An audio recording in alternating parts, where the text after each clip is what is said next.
అందరికీ నమస్కారం. మహాభారతం సిరీస్కి స్వాగతం. గత ఎపిసోడ్లో వ్యాసమహర్షి ఆశీర్వాదంతో ద్రౌపది పొందిన అద్భుతమైన వరం అక్షయపాత్ర. దాని రహస్యం చూశాం. ఈ ఎపిసోడ్లోకి వెళ్లే ముందు నిన్నటి ప్రశ్నకి ఆన్సర్ తెలుసుకుందాం. గత ప్రశ్న, హిడింబాసురుణ్ణి ఎవరు చంపారు? జవాబు భీముడు. ఇప్పుడు ఎపిసోడ్లోకి వెళదాం. అరణ్యవాసంలో పాండవులు ప్రశాంతంగా జీవిస్తున్నారు. అక్షయపాత్ర వరం వలన భోజన సమస్య తీరింది. ఆ పాత్రతో పాండవులు ప్రతిరోజూ వందలాది ఋషులను, అరణ్యవాసులను ఆహ్వానించి భోజనం పెట్టేవారు. ఆ పాత్రకు ఒక రహస్యపరిమిత ఉంది.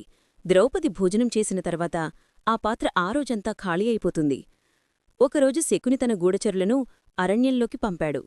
వారు వేషం మార్చి పాండవుల వద్దకు చేరి ప్రతిరోజు జరిగే పూజన పద్ధతిని గమనించారు.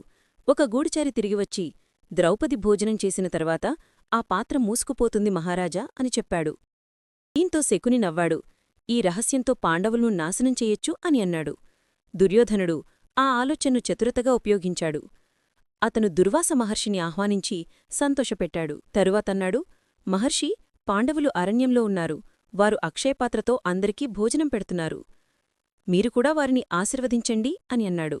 దుర్వాసుడు సంతోషంగా అంగీకరించాడు. ఒకరోజు ద్రౌపది భోజనం చేసిన తర్వాత దుర్వాస మహర్షి అక్కడికి వెళ్లాడు. ధర్మరాజా, మేము స్నానం చేసి వస్తాం, ఆ పైన భోజనం సిద్ధం చెయ్యండి అని చెప్పి నదిలోకి వెళ్ళిపోయాడు. కాని అప్పటికే ఆ పాత్ర మూసుకుపోయింది. ద్రౌపది భయంతో వణికిపోయింది. ఇప్పుడు భోజనం చేయడం అసాధ్యం. ఈ గండం నుండి ద్రౌపది ఎలా తప్పించుకుందో రేపటి ఎపిసోడ్లో తెలుసుకుందాం.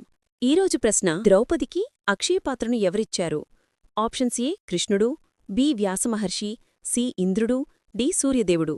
మీ జవాబు కామెంట్స్లో రాయండి. సమాధానం వచ్చే ఎపిసోడ్లో తెలుసుకుందాం. Thank you for watching. For more episodes, please like, share and subscribe.